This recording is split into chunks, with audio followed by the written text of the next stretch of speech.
Oh, hey, hi, hello. We are here. We're here to talk about some good old fashioned Shadowrun. Once again, um, we have a little bit more structure to the show, and by a little bit, maybe like 1 degree more structure, and like 8 degrees of changing half of the last podcast. Um, I guess we'll go ahead and start on that first.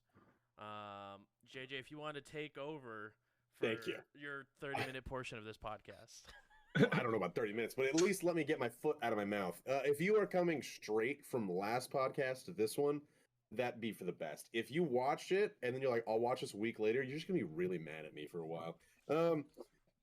I was wrong about everything I complained about. The attachments on the guns, they matter. The edge system now matters. They added a bunch of shit that makes it really cool. The armor now protects and does what it's supposed to do. It blocks bullets as long as you make it right.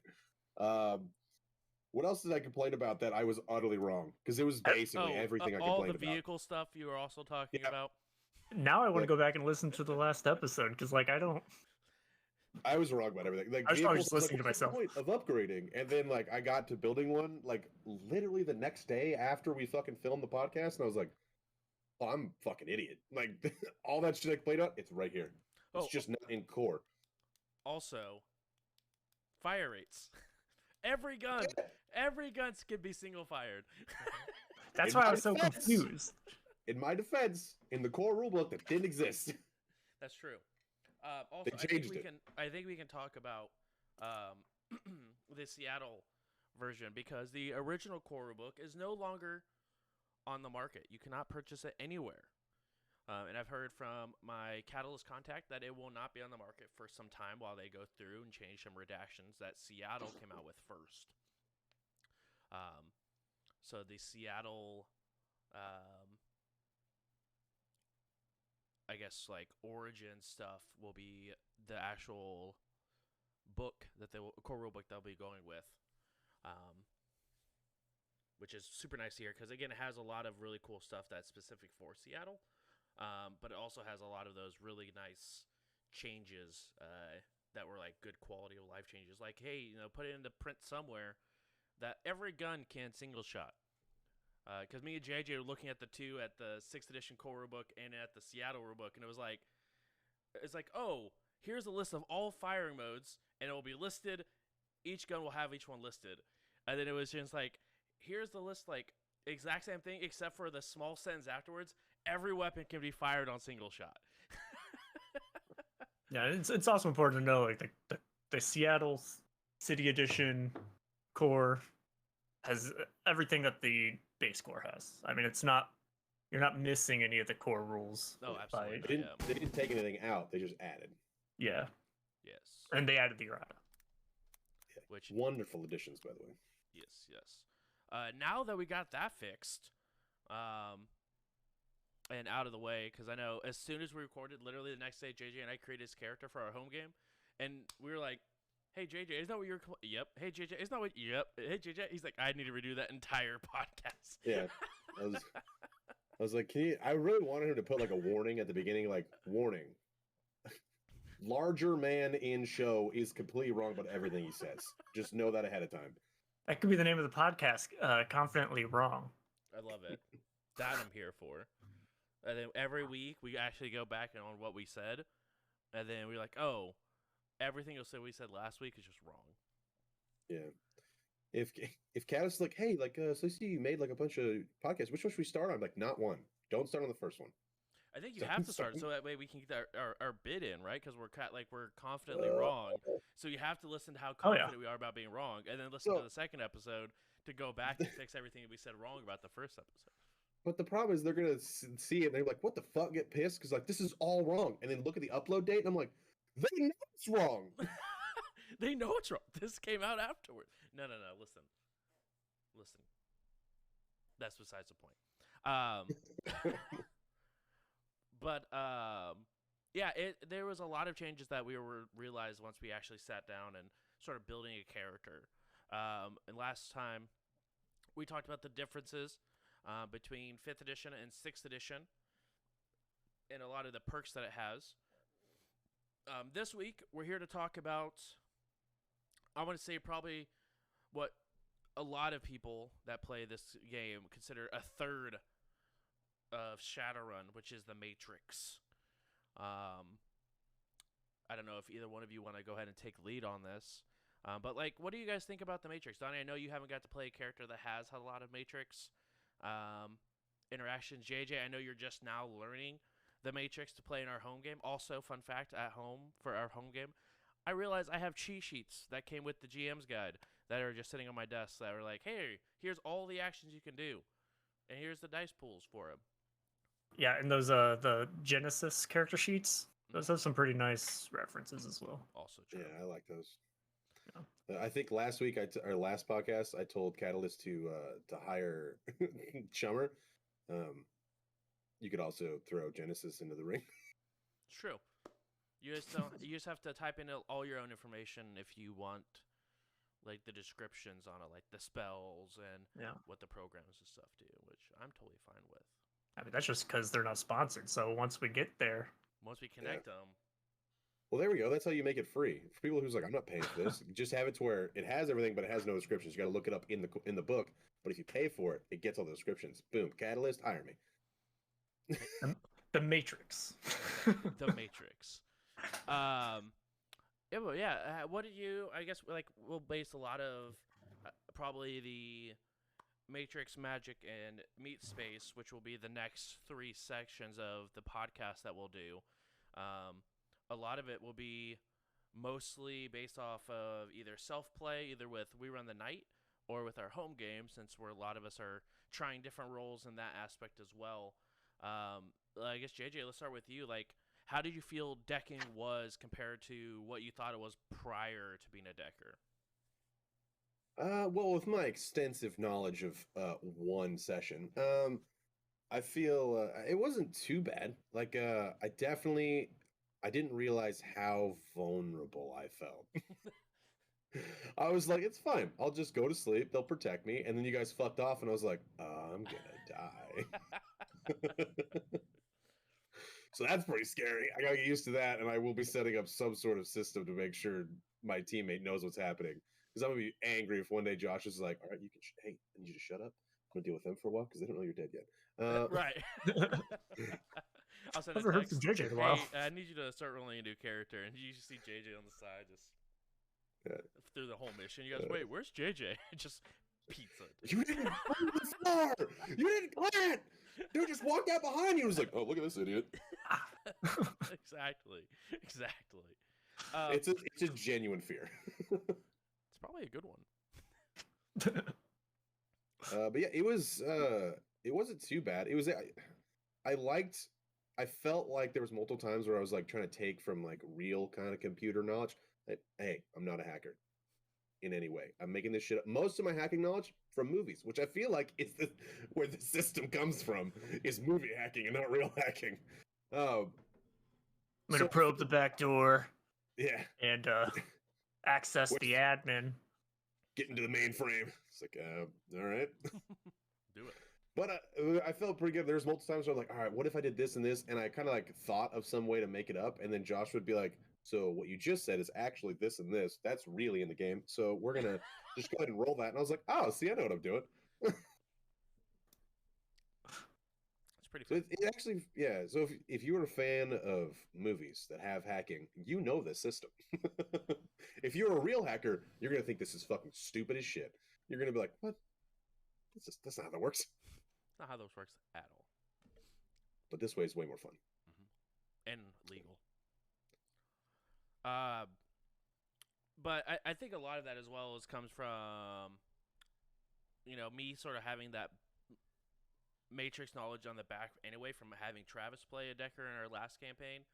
And sort of just knowing like, hey, this is sort of what that action is, or hey, I hear what you're trying to do, and I think this is going to be the closest action that's in the game to get you there. So I think it's a lot of give and take that we both have at the table, which I think obviously is important at any game state, no matter what your system you're trying to run or whatnot. So But it's good to hear that it wasn't too daunting, because I know like everyone here's like, I don't want to play the Matrix because that seems like it's one miserable, and takes forever. Which it does take its own little amount of time because it's something that's happening. You have to sort of handle as like it can all happen simultaneously with the magic and the meat and the Matrix, but like you have to handle everything at this point and then move to this point. And I think like right now when it's a lot of pre-work scouting and like looking around on the Matrix and stuff like that early, where it's not like hand in hand in combat,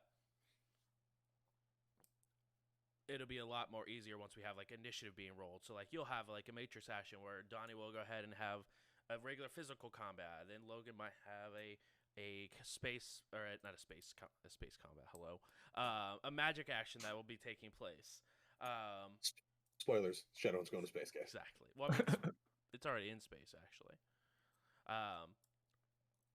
But I think that will make it feel a lot easier and flow nicer compared to like right now. It's like, okay, so we need to go ahead and look around this house and see what Matrix is on it first, and then we can all act as a group.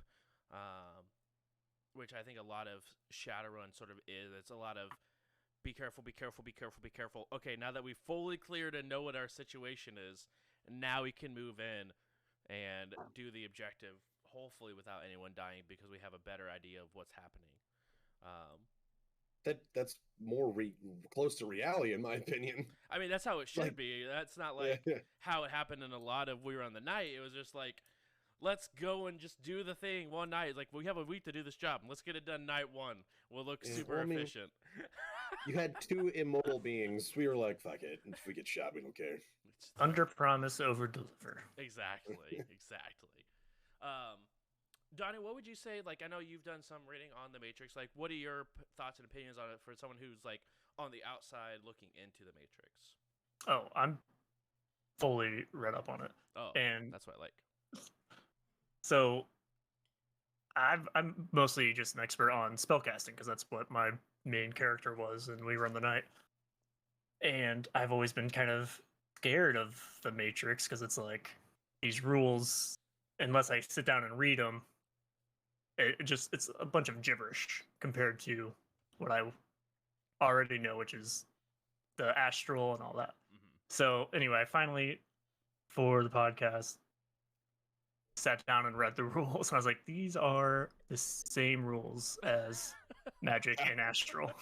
Everything is just called something else. Right. It really is. And I was looking at when Technoman, because JJ was like, well, maybe I'll be the mage, but like also maybe I'll go like the Decker is like, play a Technomancer, and you literally just do both. You cast spells that are complex forms, you summon spirits, which are just called sprites, and you instead of initiation, you do submersion or something. Immersion, yeah, submersion or whatever it is. But I was like, it's literally just the exact same thing, just reskinned, and it makes it so much less daunting once you realize, like, oh, it's just the same but different. Yeah, I mean, look, before, maybe it was because before when I was looking at all the archetypes, I was looking at each one without any experience, so I was already exhausted from reading the astral. When I got to the Matrix, I was like, I can't even comprehend this, so I'm going to put that in the box of fears. Yeah, like, you have Drain, I have Overwatch score, but the rest is pretty similar. Yeah, or there's for Technomancers, they had, it's not Drain, but it's something else. Fade. So like, Technomancers literally are just spellcasters within the Matrix. It is exact meta magics. You got 1-to-1. Yeah, echoes. Yep. Yeah, I like, after really looking into it, I think it'd be entertaining to play a Technomancer, or I'd probably want to play a Technomancer over a Decker. It just seems cooler. Now, I did try to look up. Remember that idea I had in the home game where you were like, no, you can't wirelessly hack into the host. Like, you failed that. But I could jack in. So I was thinking about making like a wireless router, like a jack in, and I could connect to that. I couldn't find, I don't know if they called something different. I actually looked into it. I couldn't find it if it exists or if that's like a homebrew idea. Did anyone find anything similar to that? I don't think you can take I mean, this is real world speak, but you can't take like a router and connect to something else. It'd have to be the other way around. Well, no. So there's a hard jack point, like you can hardwire in, but I want to get to that without being directly lined in. So if I hook up my own router, I hardwire that into the jack, and then I wirelessly get to the router, and then the router gets me into the hard line. Oh That yeah, way, that way I don't have to be unconscious with you guys. I could be still doing this, and you could get I, in, set up your router, and then get out, and then go unconscious. I still have to get there first and plug it Yeah. in, but I don't have to be stuck there. Also, That makes sure, sense. fun. I don't know if that exists. whenever you jack into the Matrix, you don't have to go unconscious. That's just for cold and hot sim, where you get the bonuses where it's like you work faster because your mind is fully submerged within the Matrix. Now you can just like manually, just like more or less, if you think about it, just take a cord and just plug it into a wall and actively be attentive to it. But like you don't have to go unconscious. Yes, you have to like either focus one or the other because you're like, oh, I'm looking in the Matrix, and maybe I'm wrong. Maybe I'll have to reread it. I don't know. I believe you. I think I must have misread it because I was reading fast. I read it as when you cold sim, which is more or less just VR, you're still jacked in. Right. But you don't have to. It's not called jacked in because you're not going to experience the shock or whatever, or you do, but it's only stun damage. Right. And you don't need to jack out if shit hits the fan. Right. I think if you're go away. in, then you have to. Don't you get like minuses if you're only cold jacked? You don't get cold? you don't cold sim. So so if you're just based off of just doing it wirelessly, you get no bonuses. Especially for like Matrix Initiative, you get no bonuses. It's just whatever your initiative roll is. Now, if you're cold sim, you get an extra D6, and because you're working slightly faster.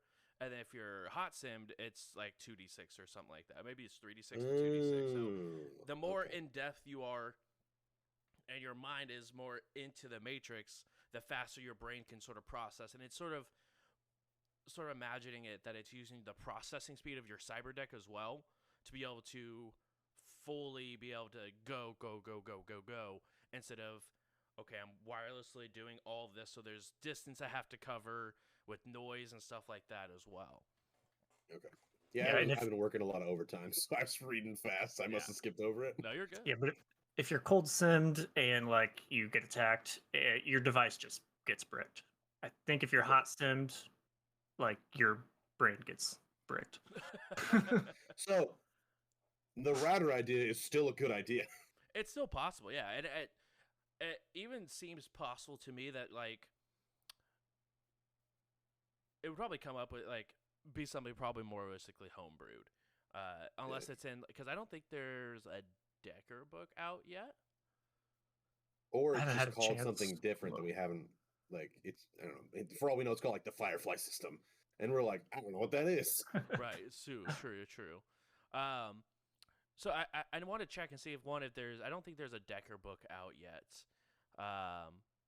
but I wonder if there's something like the Rigger book that has something like this, or some extra just splat book that we're not exactly looking for, because otherwise I could just see you also getting just a really, really long Ethernet cable and just go like hide in your van and just plug in and just go and just sit in the van and just shut the door a little bit so it doesn't pinch the cord and just go unconscious in the van. Well, another idea I just had was, instead of creating a whole new device, just to add a software to my MTalk. It's also a possibility too. But I wonder, like, what would happen if someone just bricked your MTalk or your router, or just cut the cord? You would have to. I got a feeling I would just get like the. Well, I'm not hard. I'd be cold sim, so I'd be conscious and still like on my deck. But I have a feeling that if they like destroyed the MTalk or ripped out the MTalk, I would just be like, signal lost. And I'd be like, well, I can't do that anymore. I think you still suffer system shock or whatever it's called. Even if you're cold simmed, it's just like 3 stun instead of like physical. Being physical. And that's why I don't think you're actually conscious. Feedback filter. I think you're in.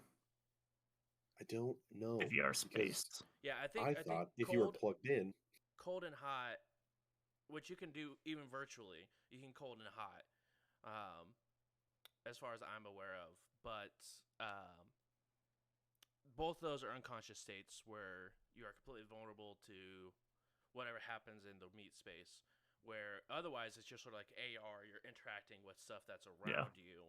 Just playing a video game. More or less. My router idea is basically taking Cold Sim and making it on the go. Is basically what I'm trying to do. Unconscious, what I want to try to do. Right. Trying to wirelessly get into your persona or whatever. Yeah, I think it's called. It'd be somewhere similar to like making a host sure. that you have access to and linking it to another host. Oh, it's what realistically what you're trying to do. So as you can wirelessly access a host. So realistically, you're taking like a box you would think of like as a host, making it yours, so you have admin and user access, full access, plugging into something that also has access. Realistically, you'd probably have to like roll a check to be able to access it, to like have it give full permissions to read across. Something we'll figure out in Homebrew, but because you'd have to be giving the permission for their host to give your host all the access. Well, the last time I jacked in, you're jacked in. It considers you an admin. So I was like, all right, sweet. Right. That's what I was like. If I could just jack in, and I'm now admin status on most things. Let's just start. Well, you have to probe if you're sleazing, or you can brute force if you're not sleazing. True. I guess there is some hosts that probably like, you could jack in, but you still need a fucking password, asshole. Like, yeah, that's like if you think about like hotels and stuff like that. Like even now, you still like have access. You just have to type in the username or password that they give in your little key card. Where it's legal access, it's just considered user access. You can't do admin level stuff in the background. Yeah. Well, if you're presented with a host or whatever you're trying to gain admin access to, and you start, unless there's like password protection for a user, you start as an outsider, and then you have to either probe or brute force your way into user. Then you have to probe or brute force your way into admin. Once you have admin, there's a lot more things you can unlock. Yeah. So basically, I have a middleman. I'm hooked to my host, plugged my host in. I'm doing all that stuff through my host, and then as soon as I get it, I'm like, all right, cool. And I'm like, you're wireless? And then I'll fucking walk away. And that way, mainly, what I'm trying to do is be a hacker and like be able to do as best I can as your hacker, but also not just a useless piece of flesh that you have to worry about at all times. That's true. And especially if Grumpy also decides like at the same time to go astral, where he also goes limp and begins to scout around or have astral combat or whatever, then you have two people and that's half the party that's unconscious, and you're like, yeah, I will sit here. And it'll be helpful once we have Matt there also to, place his drones and whatnot for it. So I just like the thought of being able to be like hacking, and then like shots fired, and I'm just like, I feel like the decker is on a sling, and I just like drop it to the sling, fire, and then go back. That might only be a Technomancer thing. That might be like a feature, like for a Technomancer, to like, hey, this is what's nice because you have a sprite who can do that for you. Like they could go ahead and keep giving you that access and keep giving that information for you while you're actually interacting with the world. So what you're telling me is I'm trying to make a decker a Technomancer. Realistically, is what it sort of sounds like, but we have a piece of technology be a sprite. I'm liking it. Subclass Catalyst again. Hire me. Plus, you might have to deal with if you're going through walls. If your wireless signal is going through walls, maybe that'll attribute to noise. It's true. And that's why I got the M-Talk to kill that noise. Or a Faraday cage eventually, which we'll get to that eventually, where it's just like, hey, you're in this box and there is nothing that gets in or out. Yeah. And it's just silence. Yeah, he's like, hey, you know that router thing we homebrewed for you? Go fuck yourself, all right? I need you to stay in this room for once. I have never done that ever, giving you guys something very nice, like a fully decked out spaceship, and then taking it away 2 sessions later. Anyway. That was a spoiler, by the way. We got it back. Exactly. Back onto the Matrix. So, yeah, it's overall, I feel like it's a lot of give and take. We have my experience with it with with Travis on it, Donnie reading up on the rules, and then now JJ sort of reading up on the rules as well as actually getting to practice it. It's all different stages of how. And I think really like the Matrix is one of the things that gives you the most creativity to be able to activate or do stuff around that a lot of other things sort of struggle on. Yeah, like you like a mage, so you can levitate something or phantasm if you're a zoologist. But like JJ could walk into any building and it's like, okay, I do a matrix perception test and I just want to see what's around me. Okay, cool. There's a stuffer shack across the street that has a host. I gain access to that. Great. Now I want to go ahead and get admin access. Great. Now I have access to all of their cooking stuff. I want to set this building on fire. I want to turn on all the stoves, turn off all the gas, or turn on all the gas, and just let it rip. And that's now my distraction. There's not really a lot of other classes that you can do that, but it's a lot more difficult, I would say, to do that than a decker could have the opportunity to do. I'm pretty excited, but I have played that role before as not a decker, and I called him the demolitions expert. Also very fair. Very fair. But I think it's going to be really cool for...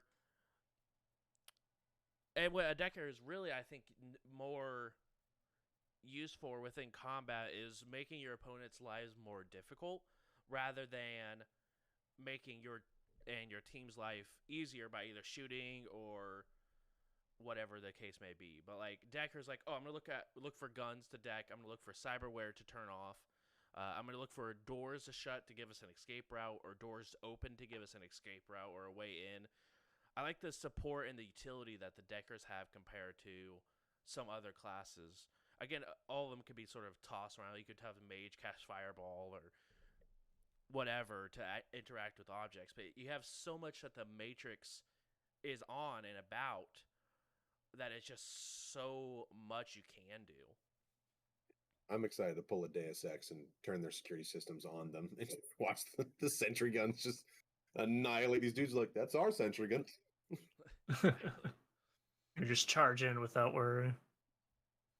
Those are the best. It's all stuff you absolutely can do, and that like we got some of that with Travis's character, but he was more of like face first, decker second, with rigging third.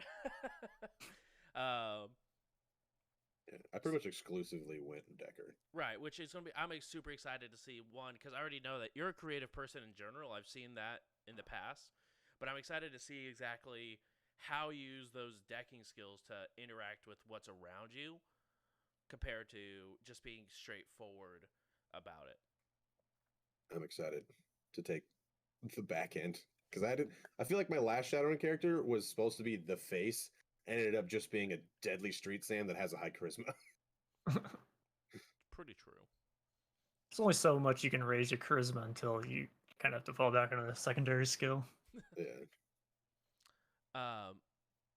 So going back to like a supportive role with the decker, Donnie, Karma was very supportive.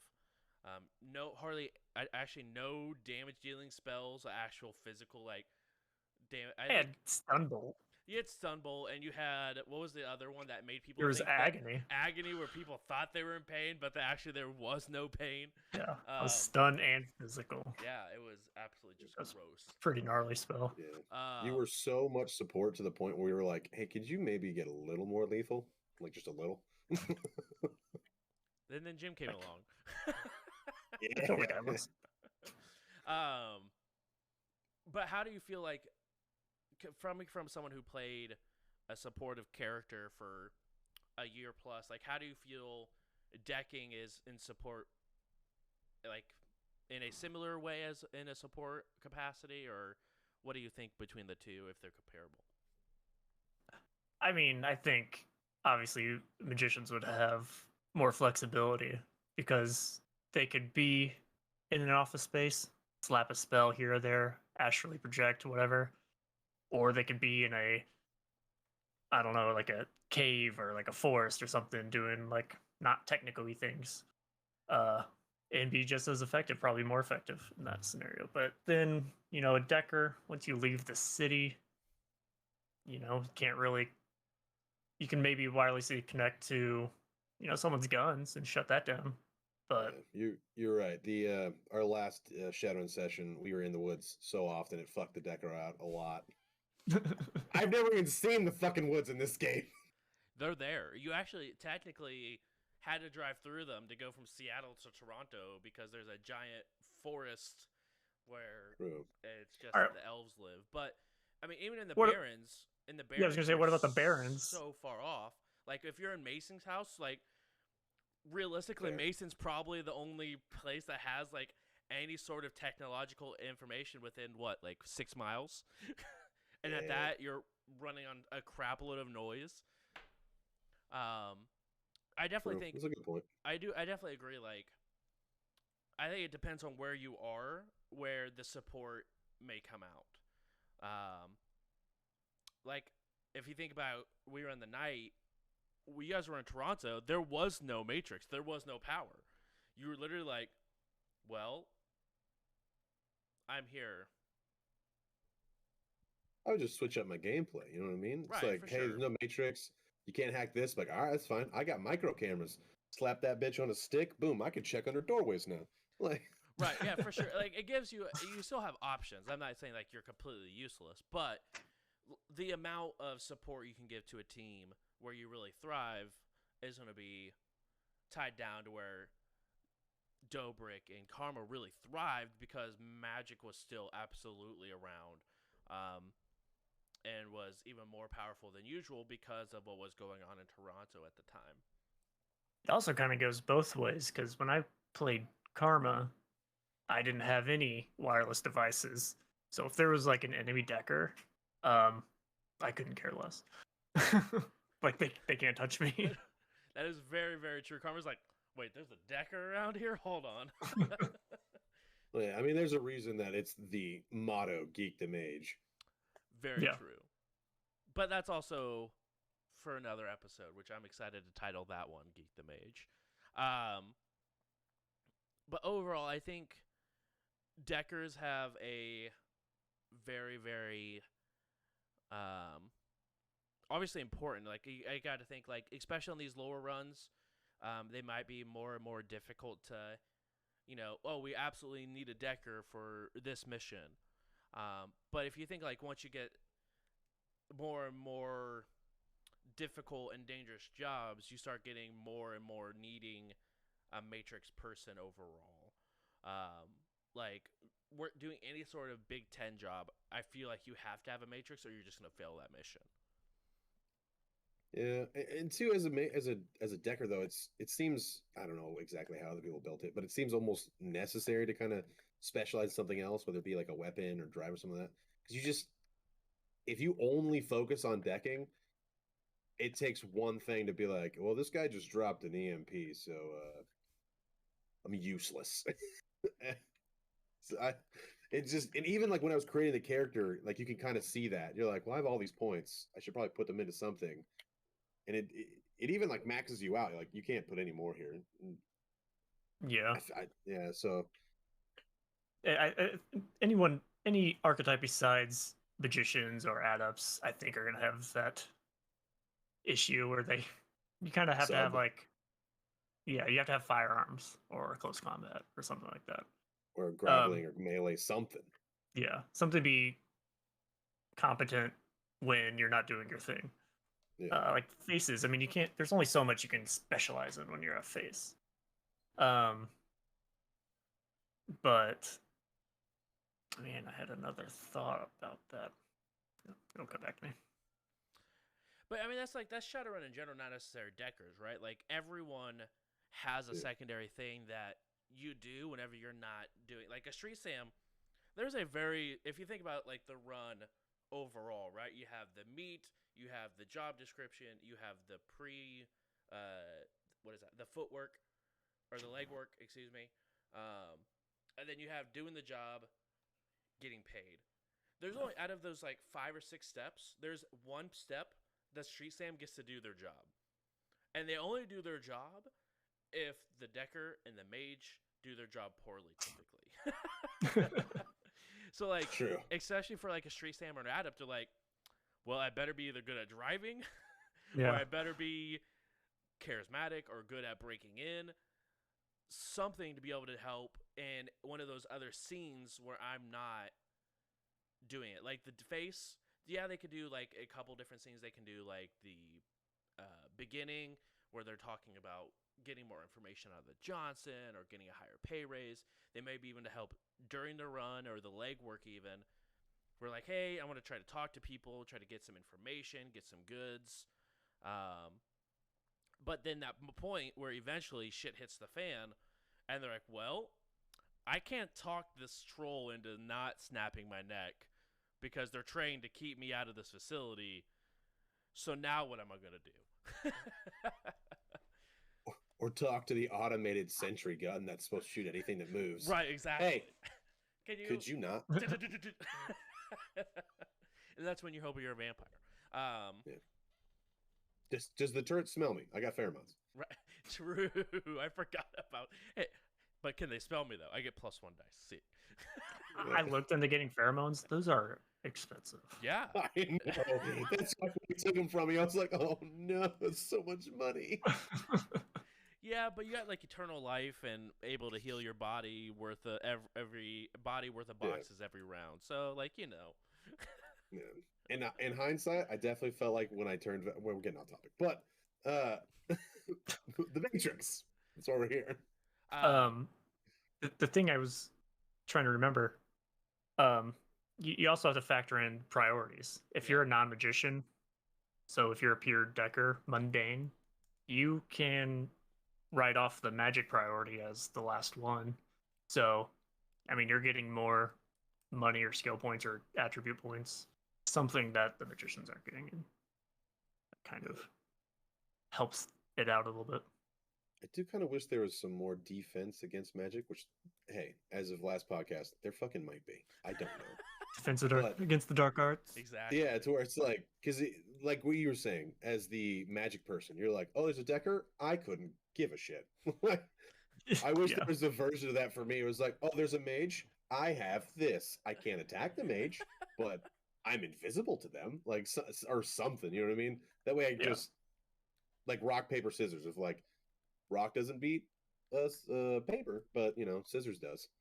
Yeah, Josh could, slap a enemy mage 500 meters on a map somewhere, and they got binoculars or something, so they have line of sight, so they could just be pelting out this magic, and we wouldn't be able to see them because they're too far. Yeah, it doesn't matter. It's like, oh, I don't know magic. It's still gonna fuck me up though. It's probably gonna fuck you up more because you don't know. Exactly. Yeah. You don't have willpower or whatever. Exactly. But I think that's sort of nice about it before we get more into like decking the technology portion, because I think only decking can only get you so long, but it's all the items that go along with decking that also give deckers so much power, I feel like, in this system. Like you could be a really good decker, but like if you don't have the cameras, you don't have the sensors or all these other things where you have give yourself more access points, a decker's only going to go so far. Back to the magic thing real quick, where you wish you had something for it. Mages have, hey, you can't touch this person's spells. Like they have counterspelling, which is like, hey, these hits, this is extra defense you get on spell tests. So there is something. You just have to have a mage that knows that they exist. Yeah. So you need another mage. For a mage, I need a mage. Right. Which arguably mage feel better. arguably is as good as another thing of armor if you think about it. But I think there is like armor upgrades as well that give you increased defenses against magic, which going back to like the items and stuff like that. I think there's like armor that specifically gives you like mage resistance. Yeah, there's mystic armor, and I think it has like maybe 4 or 6 ratings, and each rating is like a +1 and 2 spell defense or something like that. Right. When it comes to it's Matrix, expensive though, and has a high availability. I feel like anything that's cool in this game is stupid expensive. Well, It's not Progression. even like, yeah, it's. discussion. I feel like it's such a jump though. You're like, oh, that's kind of cool. You know, it's what, like 80 new yen, 100 new yen. Oh, that thing's really dope. How much is that? Oh, it's 157,000 new yen. Oh, okay. Well, go fuck myself, I guess. It's pretty true. It's like, and you like, you know, we were making your character, Jay. I was looking at the cyber decks. Even the cyber decks, like a basic cyber deck's like, okay, cool. That's like, you know, 12,000. You go up to the next one, it's like 25. The next one's like 40, and then it jumps up to like Yeah. 85, 120, and it's like 210k for the best deck out there. Yeah. Well, mages have their initiation. Technomancers have their submission or whatever it is. And I guess deckers just have their deck. As we progress, you have to start leveling up your deck more or less, But which I is also kind of nice. Yeah, So, I do like the upgrade, like the physical stuff. But I definitely, in my opinion, I think deckers have a much more fun RP Yeah. aspect to them. Like I can RP way more shit in non-combat areas. It's like more fun. Where it's like I feel like mages are like I can be a ghost. yeah, That's it's definitely it. it's definitely a more of a unique aspect of the game. Every game's got magic. Right. Shadowrun has the Matrix. That's true. And that's what's sort of nice about, and especially with our group of individuals, like we saw it last Thursday, or like not last Thursday, last Wednesday, or the Wednesday before, whenever we played. Like Tuesday? how Tuesday. long? Tuesday. I don't know. Days are all the same now. They all blend in. I work from home. Yeah, the one Tuesday a month that I really wish it was 4, but all right. Exactly. I mean, how long did we like just sit around and RP inside of the place where you met the Johnson? You guys had it, and like I feel like an hour of our 4 hours was spent just having dinner and RPing about the food and stuff around and like hanging out. Like I feel like that alone is a huge portion that no matter the game, no matter who's at the table, if it's virtual or in person, like we do that really well. So it's really nice to hear that the decking allows you to go more into that, because for me, like I like combat. Yeah, combat's cool, but like it's a role playing game. So like getting into the role playing portion of it is where I That's my really favorite. enjoy that Same. part of it compared to like, okay, so yeah, like it's very like it's a very gritty game. It has a lot of this and stuff. Like it's a very deadly system. So like I don't know, guys. I just want to play chess with each pawn has a character backstory. exactly. Rainbow Six Siege Chess Edition. So But that's good to hear that you think that like the deck, like the Matrix, give you so much more to role play with. Oh yeah, I love it. I didn't realize how much I was gonna enjoy it. But also that got me thinking, explain that to a caveman. I went to a friend's house, we had dinner, but in our brains, we also met up and had dinner in imaginary worlds. And they're like, what? That What did dinner you was just say to better me? than the dinner we had. Well, not for I JJ, because JJ not for didn't me. have dinner. Oh well, as far as that. He didn't order anything. I forgot to add a food tray into my mask. Surprise chat. JJ has a mask once again. Um, I'm a sinner. Eh. but looking at like a lot of the technology, besides the cyber deck, as we all sort of looked at, both of you I think had a higher amount of money, right? Because you didn't have to go. I mean, you had money because you went in debt with equality. I was in debt. I was But- like, I mean, I saved 12 karma.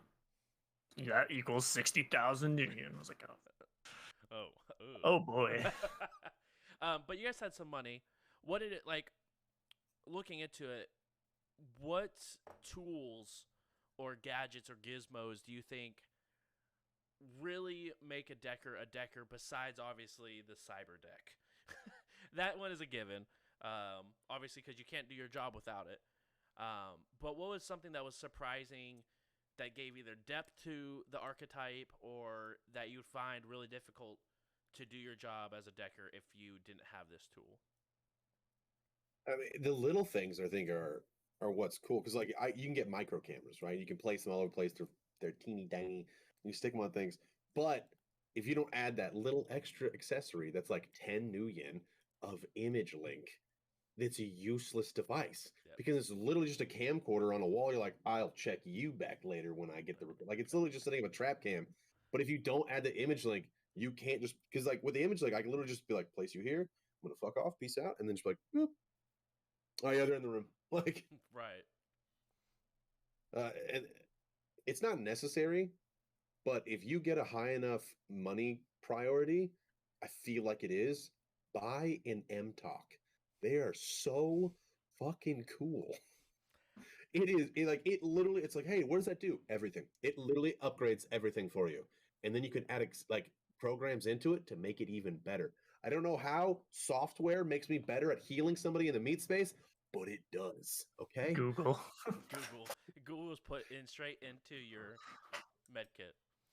Yeah, it gives you like plus to edge, and you can store edge, which RP wise, it's basically like it's giving you on the fly combat tactics pretty much, which is storing edge. So in reality, it'd be like, there's a man behind that wall. He's shooting from 6 foot high. Shoot at 6 foot level, and you get him in the head. Basically, RP wise is what it's kind of doing. But in the game, it's like you get to store an extra edge because you're already maxed out. Which is Next episode, next episode we'll be talking about how so everything I just said about the M-Talk was incorrect. Absolutely wrong. I feel like we read up heavily on the M-Talk. We did. Johnny, go ahead. What do you think are a couple of things that either you have to be a decker or definitely make your job easier as a decker? A comlink. I have a nice. That's the wireless device you're looking for. You jack into your comlink, and then from there you can wirelessly connect to wireless devices. Who needs a deck when you can just have a cell phone? Yeah. You can't just pull out a cyber deck when you're in like an RP setting, but you can like just. You can't if I got the license. God knows I do. Cyber decks are all illegal. It's true. Yes and no. I'm pretty sure they're all legal. Yes, they are. Yeah, absolutely. But they're legal to own. But if I no, just whip out a deck, they're illegal. What? They're illegal to own. I thought you were joking. But if you like pull it out, people are gonna be like, "What are you doing?" That looks illegal. Some people will be like, "You're under arrest." Right. Oh, dude, do they make like a distinctive style that I can make it look like something else? It's called a comlink. Okay, I'm gonna throw something. But to be fair, like the high-end comlinks are probably just as good as the very low-end cyber decks. Like on-the-go cyber decks, like you just get a really, really good comlink. You're like, well, I even have a couple of program slots, and it has a decent firewall and processing. I mean, yeah, comlinks. I think they replace your. What is it? Your cyberjack? Because it has the DF attributes. DF would be data processing and firewall. Yeah. But your data jack, which is separate, gives you your offensive abilities. That's what the cyber deck does. Cyber deck gives you. Cyber deck just gives you attack and sleaze. Because there's like if you looked at the cyber deck, they also had all the ratings for data processing, firewall, and everything else. Let's look at the history. How many times you fought with Donnie on stats and won? At least 2. I'm looking at the table right now. Okay. Comlinks have DF. If cyber decks tells me something, I'm like, yeah, that's it. But I don't know if you can activate. Like, you wouldn't be able to use both at the same time like you could a data jack. Because you can take your data jack and plug it into your cyber deck. So that way you have the full set. So, like, if you're not trying to pull a wire out of your head to just, like, do some quick hacking or something, then you could just use your comlink and do the same. Something after reading up with JJ, programs are insane. I didn't realize how good they were until you actually like read into them. Like, baby monitor to watch your Overwatch score automatically. You don't have to take a whole action to check your Overwatch score, which is insane. Fork to be able to attack 2 different devices at the same time, so you like get to do actually more on your turn. Armor, which is exactly what it sounds like. Yep. And then a biofeedback filter was also insane, where it's like, oh, you're supposed to take physical damage? Nah, I'll take that as stun instead. That goes straight to my deck. Thank you. Which is super nice as well to have. And also just not filter, just straight biofeedback. And like, as before I even got into read, I was like, what does that mean, Josh? And he was like, so you know how you could fuck with somebody on the Matrix? And he's like, yeah. And he goes, you also get to fuck with them in real life and hurt them in real life. And I was like, yeah, I'm picking that up. Which is another cool way, like, you're not shooting a gun at someone, but because you took this program, you could still be offensive and mess up other deckers that you can't even see, right? Because even like with a gunner, you have to have line of sight or have a guesstimate of where they are. As long as you can wirelessly see them, it doesn't matter where they are around you. As long as you're like, oh hey, I can see you, and data spike. Look, that's just straight physical. Doesn't it also kind of work for like people who have augmentations? Like if you have a cyberware, I can just fuck it up. Yeah, like you can do enough damage to that piece of cyberware similar to like comm links or data or cyberdecks, where if you do enough damage to it, it just bricks the device that is no longer usable. So like you could do that on people's cyber eyes, and then they can go blind. Or can't you just brick a device if you have access to it? If you have full access, you can just deactivate it. You don't have to break it. You can just turn it off. Right. But then I want to make it where they can't turn it back on. Exactly. Which is another cool thing. Like you can, and again, it's one of those creative things where like, well, I'm not necessarily hurting you, but I can hurt you and not be able to see, and then all your shots are just blind fires. True. And then the intimidation works at that point, because if you can't see and you're like, put the gun down, you're probably gonna be like, that's fair. I am blind. That's fair. And that's if you think like you're also getting your like able to give allies points of edge, right? And bringing that supportive role back into it. You're like, I'm getting edge on this person because they can't see me to know where I'm at to be able to dodge me or to be able to like get into some like good cover. Is that something I can get edge for? And I'll be like, yes, you can get edge because JJ went ahead and turned off their eyeballs so they couldn't see, which is something that's really, really cool opportunity to get because I feel like because you can interact with a lot of things in the sixth world, you can sort of help the crew get edge more so than just your M-Talk that just stores this extra edge for them. I also can't wait for the moment where he's like, you're fighting a cyber zombie. I'm like, I'm going to turn his arms off. He's now Limp Noodle Man. It's like, realistically, if he's cyber zombie, it would just turn him off. Just like, yeah. You're going next. No. I want him to stay a awake, robot. but I want his arms to be limp noodles. You can stay awake. That's fair. Anything else, sort of like last minute things you guys want to talk about with the Matrix? Not about the Matrix, but I did have something about firearms that me and Donnie had a discussion and moved on last session. Let's do it. Is it about the noise? Yes. So, Donnie, what are we pointing at? You two. Oh, so Donnie was shooting a massive fucking Warhawk that is a big old gun inside of a building, and he had nothing to protect his ears. And I was like, Donnie, if you shoot that in here, I almost guarantee Josh's going to give you the deafened debuff. And he was like, that's not in the game. And I was like, why wouldn't it be? I mean, any gun would make you deafened in that case. Now, I purposely bought weapons that were suppressed with subsonic ammo to make sure that wasn't a thing. And I bought earbuds that have select hearing so I can tell Josh I want to filter out gunshots so I don't get deafened. But you're just handicapping yourself because deafened, that's not a rule of the game.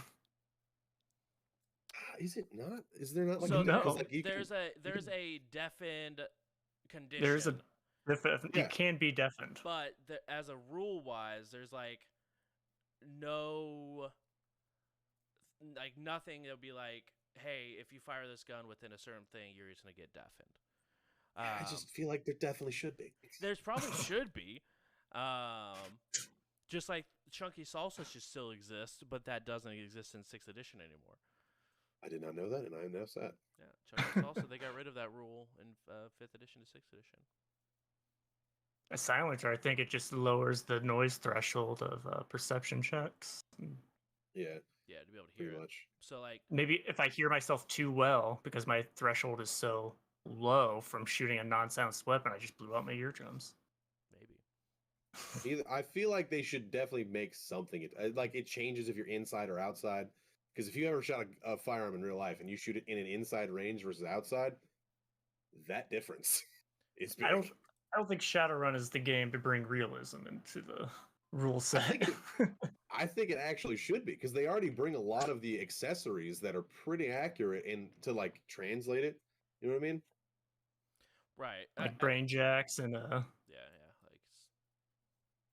Yeah, I'm not saying they're make a game realism. I feel like they do a good job at taking a fictional aspect and making it feel realistic. Right. In a there way. are edge actions that you can use that will deafen your target.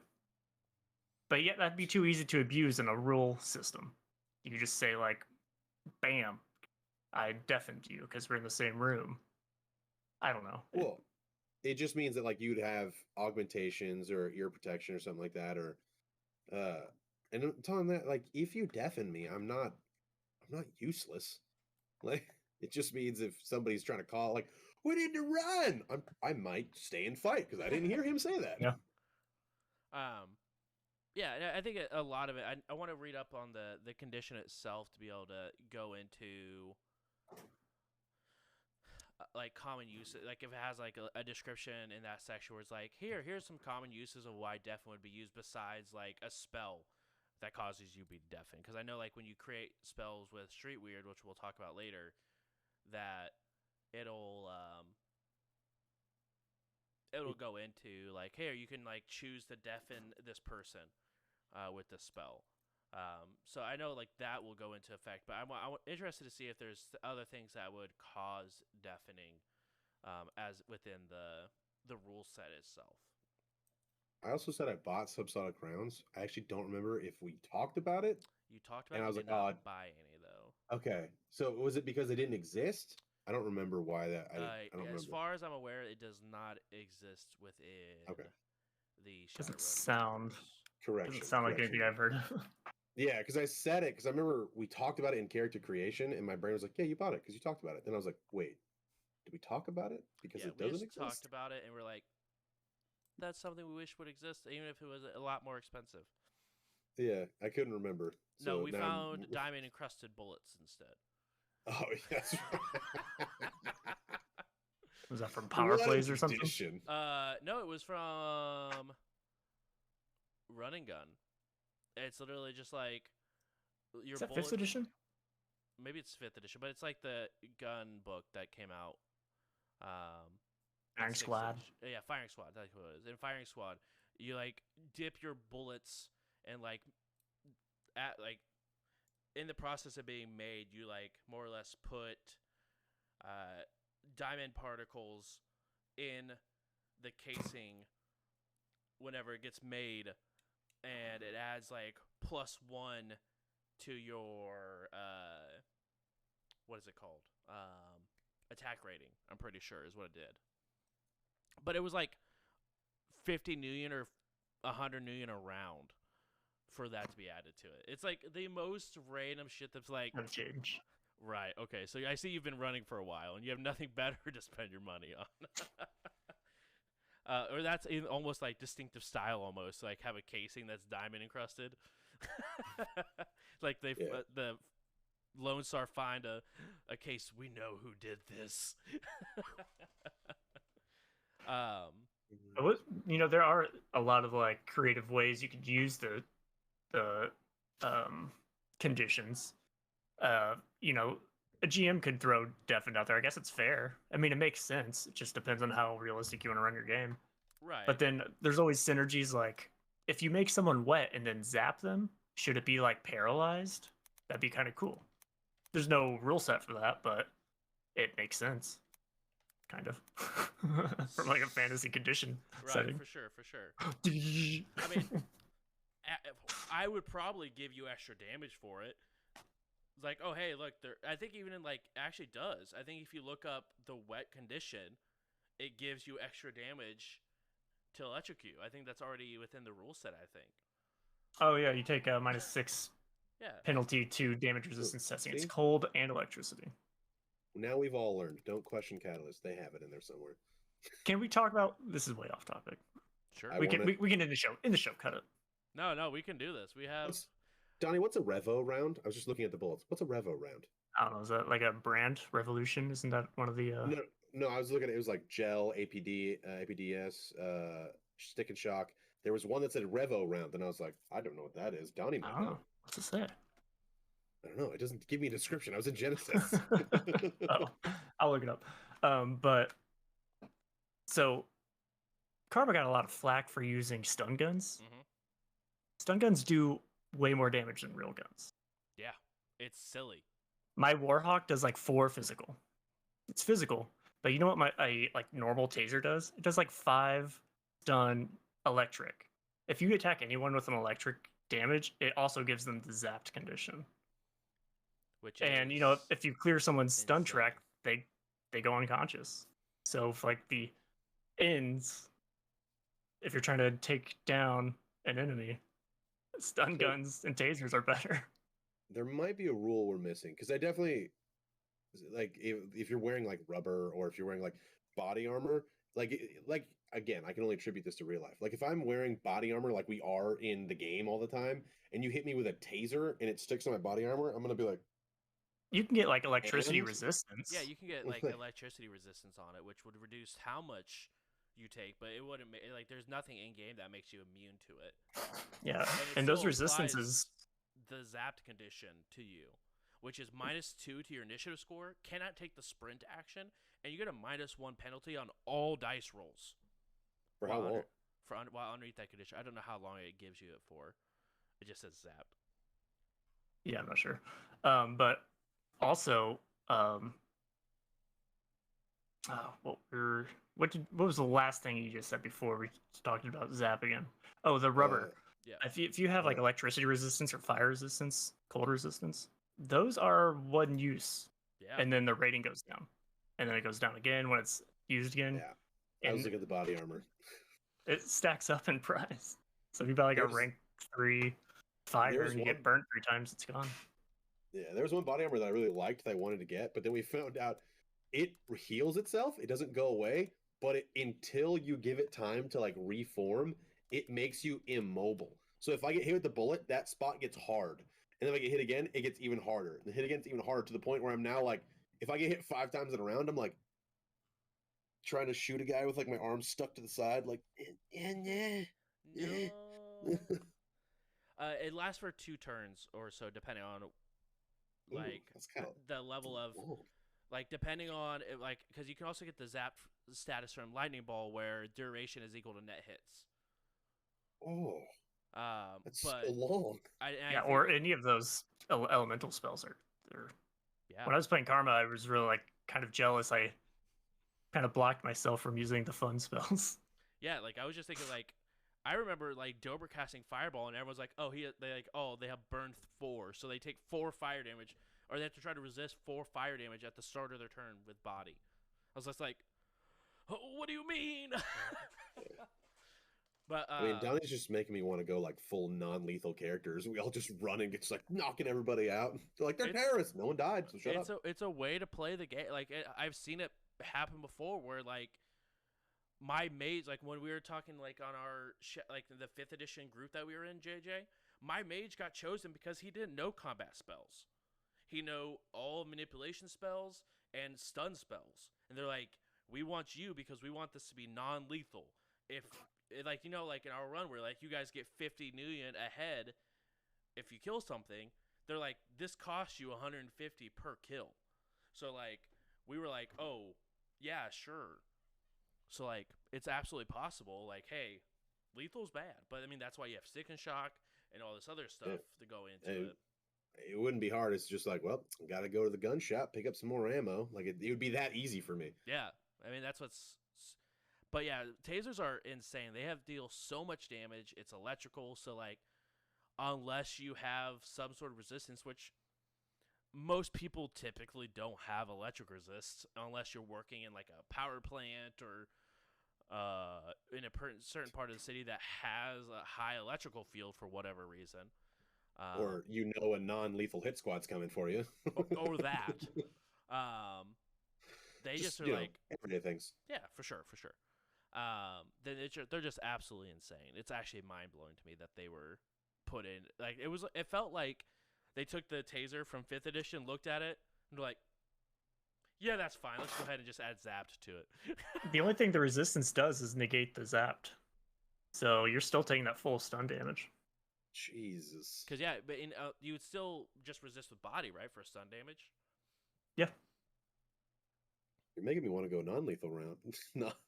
Especially since I'm a sinner, it makes sense. I never even got the chance to use that DMSO super squirt rifle with the it's like the dimethyl sulfate whatever rounds where you can load it with like a toxin.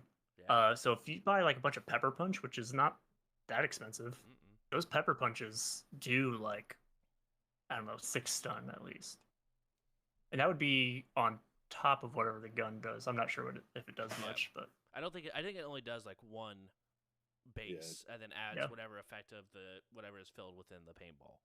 Pepper punch plus with the blinding and whatever else it does. So good. I think it actually stuns. System. Yeah, I think it actually stuns them though. I mean, you can.